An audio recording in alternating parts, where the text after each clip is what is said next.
जब तक भारतीय जनता पार्टी नहीं आई थी तो सरकारें नहीं चल रही थी, डेवलपमेंट नहीं हो रहा था, विकास नहीं हो रहा था। अब आप ये कहते हैं कि कांग्रेस पार्टी और उनके लोग जो है मुस्लिम परस्त हैं, क्योंकि आपको हिंदुत्व का वोट लेना है। That's why you are saying this.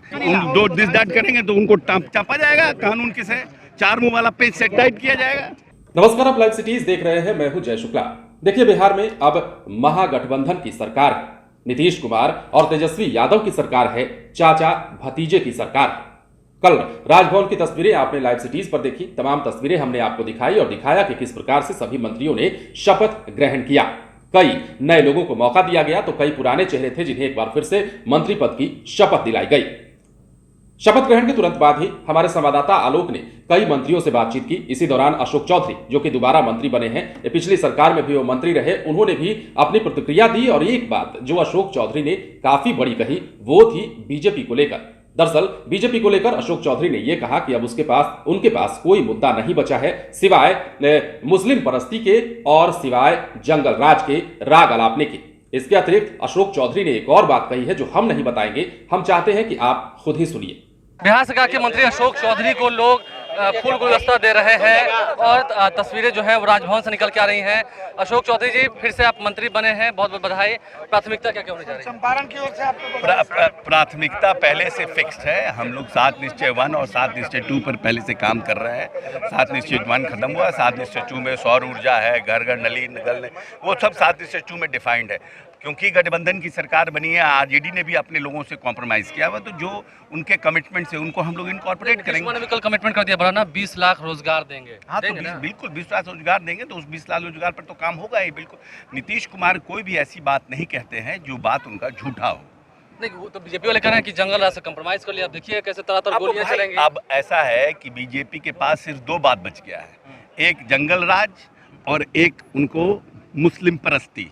इसके अलावा उनके पास कोई एजेंडा नहीं है कि अब हम लोगों को कॉर्नर कर सकें। तो बार बार वो जंगल राज करेंगे। कोई एक छोटा भी इंसिडेंट होगा उसको पूरा बड़ा करके दिखाएंगे, जबकि बीजेपी के साथ हम लोग रहे तो भी घटनाएं घटी हैं।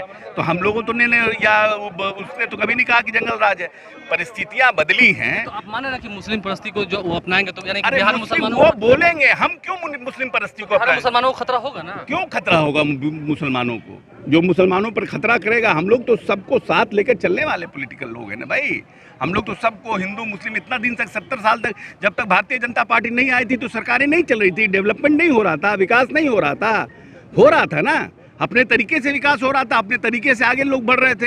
अब आप ये कहते हैं कि कांग्रेस पार्टी और उनके लोग जो है मुस्लिम परस्त हैं, क्योंकि आपको हिंदुत्व का वोट लेना है। That's why you are saying this. Nitish Kumar ने तो आज तक सबके लिए काम किया, अति पिछड़ों के लिए काम किया है, महादलित के लिए काम किया है, मुसलमानों के लिए काम किया है, अपर कास्ट के लोगों के लिए काम किया है। तो अंतिम सवाल, नीतीश कुमार भी कहते हैं कि चाहे कितना भी अच्छा कर लीजिए, कुछ लोग तो दिस दैट करेंगे ना। हाँ, तो उसमें दिस दैट में सब कुछ लोग हैं, तो करेंगे तो दो दिस दैट करेंगे तो उनको चापा जाएगा कानून के से, चार मुंह वाला पेज से टाइट किया जाएगा। चार मुंह वाला पेज से टाइट किया जाएगा। अशोक चौधरी हमारे साथ राजभवन में मौजूद हैं। तो सुन लिया आपने, अशोक चौधरी ने तमाम बातें तो कही ही, ये भी कह दिया कि पेज है वो तैयार है और अगर जरा भी दिस दैट किया तो चाप देंगे।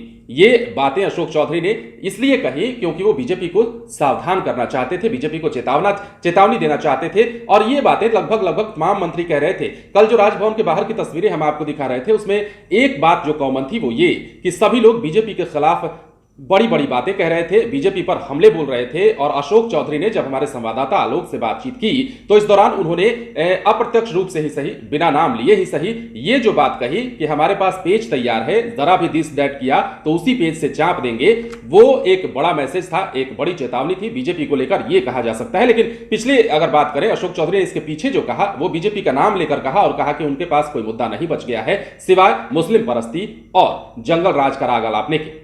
बने रहे लाइव सिटीज के साथ। यदि अब तक आपने हमारे YouTube चैनल को सब्सक्राइब नहीं किया है तो सब्सक्राइब कर लीजिए ताकि हम आपको खबरों से अपडेट रख सकें। धन्यवाद।